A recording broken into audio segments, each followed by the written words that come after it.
maassa paikotellen. Ilmeisesti on yöllä pyryttänyt lunta. Eipä siinä. Kotia ois Ouluun matkaa semmonen, olisiko 500 kilsaa vielä jäljellä. Reissu alkas olleen sitä myöten.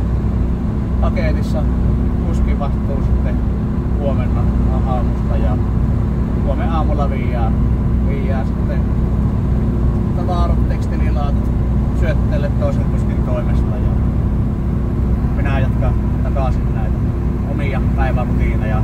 Taas voi todeta se, että reissu on mennyt hyvin ja matkaturminen hoitaa sen minkä on aikonutkin.